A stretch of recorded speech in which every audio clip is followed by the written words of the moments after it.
Welcome to all of the lay people from your centers, and welcome to all the monks and novices. This week we are approaching the commemoration of Visakha Puja that this year falls on the 18th of May 2019, or the Buddhist era 2562. And we know well that this is the day that our Sasada, the Buddha, was born, becoming enlightened and entering Parinibbana on the full moon of the 6th lunar month. The Samma Sambuddha was born as a Bodhisattva on the full moon of Visakha, with his parami, his spiritual perfections, completely full.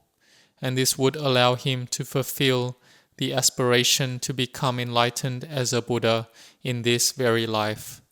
But to get to this day, the Buddha needed to build the 10 paramis, such as effort, endurance, sila, metta, wisdom, to the level where he was willing to sacrifice his own bodily organs and even sacrificing his own life for the purpose to become enlightened as a Buddha.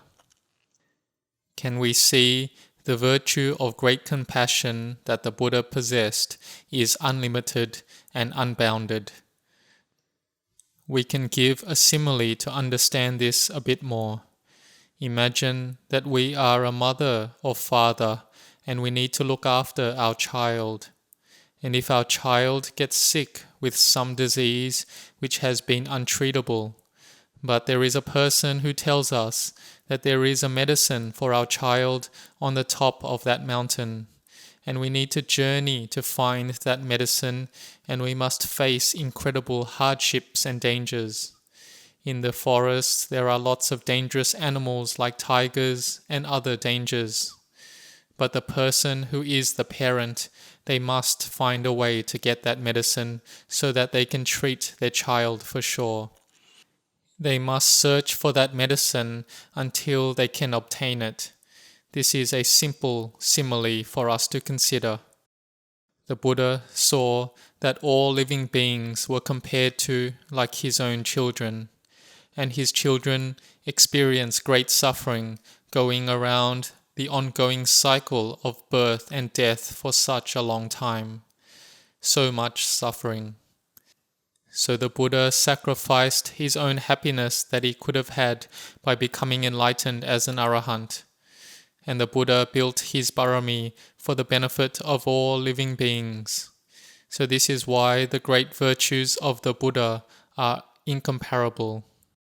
We can see that even in the Buddha's life, when he was searching for freedom from all suffering, the Buddha didn't have a comfortable and easy path. To find this path all through his own efforts, he had to torture his body by pressing his tongue on his palate, holding his breath, and extreme fasting to the point where he fainted 3 times. But the Buddha still did not succeed. Then the Buddha took in some food and then sat meditation, watching the in and out breath until his mind entered very firm samadhi. He contemplated into cause and result, that dukkha or suffering arose due to causes and conditions. So the Buddha contemplated the causes and conditions for suffering to arise and developed the understanding into the causes for suffering to cease. And ultimately, the Buddha became enlightened under the Mahabodhi tree in Bodh Gaya on this full moon day. We can see that what the Buddha was enlightened to was suffering, the cause of suffering, the ending of suffering, and the path that can end suffering. And we can give a simple example to illustrate these 4 noble truths. We can say for a child who is studying in school, they will have the suffering of a child if they did not succeed in their studies. Like if their grades are not enough to pass, then they will have suffering arise in their hearts. The thing that is the cause of failing or suffering is there. Being attached to games too much, not being diligent in reading textbooks, not interested in studying, and too much sensual indulgence, indulging in things that trick the mind to distract it and pull it away from studying. So the result that arises of this is that they get bad grades and they fail. Suffering arises. This is the truth on the subject of suffering and the causes of that suffering for that child. And to overcome that suffering, as we likely already know, the child has to study till they can get good grades and pass. They need to be someone who has wisdom, and they need to build up the causes and conditions for this. That is, by being diligent, competitive, putting effort into studying, and having focus on those studies, and not indulging in playing games, which in this day and age there is much attachment to.